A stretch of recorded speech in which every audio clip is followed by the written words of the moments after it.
안녕하십니까. R 상식. 오늘은 미국에서 처음으로 흑인 또는 유색 인종 부통령 후보로 지명이 된 공화당의 카멀라 해리스가 누구인지, 또 그녀의 연설과 발탁 내용 등을, 배경 등을 간단히 소개해 드리도록 하겠습니다. 먼저 카멀라 해리스의 연설 내용의 일부를 잠깐 들어보시도록 하겠습니다. 조, 고맙습니다. 감사합니다.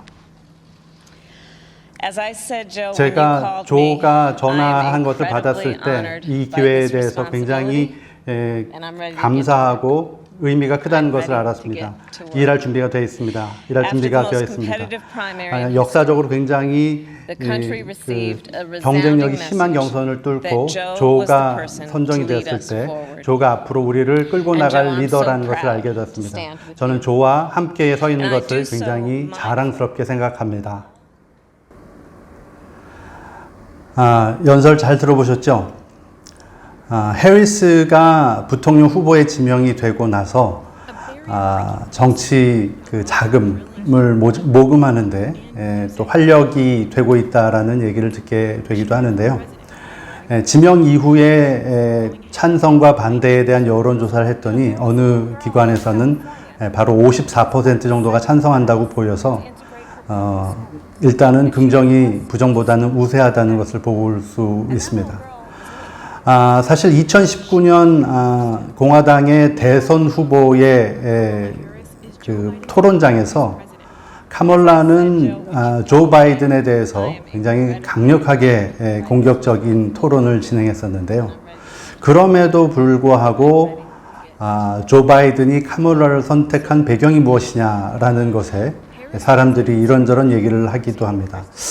물론 약자들 또는 유색인종을 대표하는 후보가 필요했다라는 얘기를 하기도 하지만 또 한편에서는 카멀라가 조 바이든의 아들 보와 굉장히 절친한 검사 또는 법률 쪽에 운동하는 동지였다는 것이 카멀라를 선택하는 그런 배경 중에 하나가 아니었냐라는 얘기도 나오고 있습니다.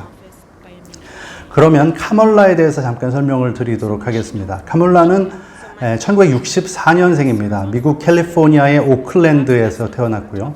오클랜드는 샌프란시스코에서 약간 외곽에 있는데 상대적으로 조금 덜 부유한 가정이 많이 거주하는 것으로 알려져 있습니다.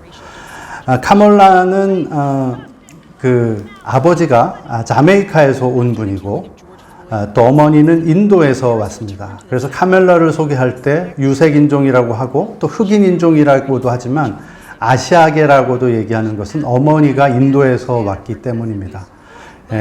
첸나이 쪽에 어머니의 가족이 살아서 카멀라가 첸나이를 종종 방문하기도 했었다는 얘기를 하기도 합니다.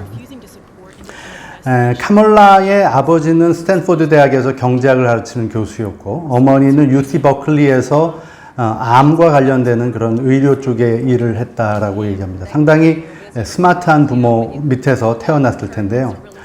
카멀라가 태어나고 약 7년 뒤에 부부는 이혼을 하게 되고 카멀라는 어머니를 따라서 캐나다에서 생활을 했다라고 합니다. 그러니까 굉장히 똑똑한 집안이긴 했지만 또 이혼을 거치면서 또 이렇게 가정은 아주 넉넉하게 지내지는 않았던 것으로 보여집니다. 카멀라는 고등학교를 졸업하고 워싱턴 DC에 있는 하워드 유니버시티 대학으로 진학을 합니다. 하워드 대학에 대해서는 많이 알려져 있지는 않은데 미국에서는 흑인들의 하버드 대학으로 알려져 있을 정도로 굉장히 똑똑한 학생이 많이 가는 곳으로 알려져 있습니다. 카멀라는 그곳에서 공부를 하다가 미국 캘리포니아에 있는 UC 헤이스팅스라는 UC 계열의 대학에서 법학 대학원에 진학을 합니다. 그리고 법학 로이어 변호사 자격증을 따고 캘리포니아의 검사로 임용이 됩니다. 카멀라의 아버지는 침례교였다 그러고 어머니는 힌두교였다라고 하지요. 어쨌든 이러한 다양한 종교적 또는 문화적 배경을 가지고 있는 카멀라는 샌프란시스코에서 검사로 일을 하게 됩니다. 그리고 2011년에는 캘리포니아의 검사장, 그리고 2016년에는 캘리포니아의 상원 의원이 됩니다. 많이들 흑인 그 여성 정치인이라고 얘기를 하는데 흑인 검사장 또는 정치인 이런 것들이 흔하지 않은 아직도 흔하지 않고 그래서 검사장으로 임용될 때는 최초라는 타이틀을 달기도 했었습니다. 서두에 말씀드린 바와 같이 2019년에는 대선 후보로 정치 일선에 제일 앞면에서 그 활동을 했는데요. 바이든 공화당 후보와도 토론을 했고 원하는 만큼 지지율이 오르지 않자 거기에 대선 후보에서 빠지기도 했었습니다. 이번에 조 바이든이 부통령 후보를 지명하기 전에 트럼프 진영에서는 조 바이든을 조금 더 빛나게 할 수 있는 다른 사람, 뭐 곤잘레스도 있었고 여러 가지 몇 사람들이 거론이 됐는데 어쨌든 다른 사람이 아닐까 하는 얘기를 했는데 이번에 카멀라 해리스가 지명이 되면서 조금 당황하기도 했고 의외다라는 얘기를 했다고도 합니다. 어찌되었건 그녀의 약점이 또는 주류 사회가 아니었던 것이 지금은 더 강점이 될 수 있는 세상이 되었다라는 얘기를 하기도 하고요. 카멀라는 경제정책과 관련해서는 건강보험은 개인의 선택을 더 중요시하는 그런 노선을 가지고 있고요. 규제를 줄이는 쪽에 조금 무게를 두지 않을까 하는 성급하지만 그런 얘기를 하기도 합니다. 앞서 그 조의 아들 보가 암으로 나중에 그 좀 사망을 하긴 했지만 월가나 이쪽에 규제를 줄이는 쪽에 그런 경제 정책과 관련된 활동들을 했었다는 얘기도 나오고 있습니다. 미국 정계에서는 조 바이든이 현재 76세이기 때문에 만약에 뭐 건강에 이상이 생기거나 또 기타 생각하기 어려운 또 뭐 다른 상황이 생길 때 물론 조 바이든이 잘 됐다는 가정하이기는 하지만요, 이 카멀라 해리스가 그 제2인자로서 그 자리를 이어받을 것이다라는 얘기를 합니다.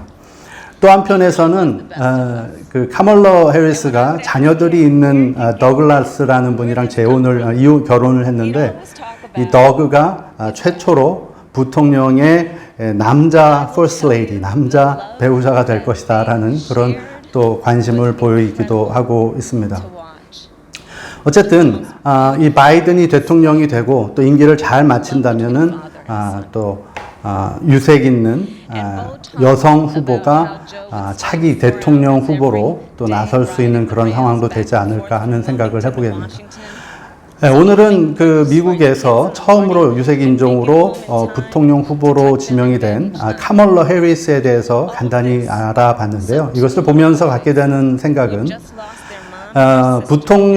그 대통령 후보를 위한 경선에서 굉장히 강하게 공격을 했던 카멀라 해리스인데 이 카멀라 해리스를 자신의 러닝메이트로 지명을 하고 또 함께 경선을 해나가는 이 조 바이든 그리고 이렇게 민주주의를 좀 실감나게 멋있게 해나가는 그런 모습들을 보면서 이들이 과연 경쟁에서 끝까지 멋있는 모습으로 승쟁할 수 있을까 아니면 또 결론이 어떻게 날까 하는 것들을 생각을 하게 됩니다. 어쨌든 그러한 결과와 상관없이 이 조 바이든이 이 과거에 연연하지 않고 멋지게 러닝메이트를 지명했던 것은 한편으로는 또 멋있는 게 아닌가 하는 생각을 알 생각으로 정리해 봅니다.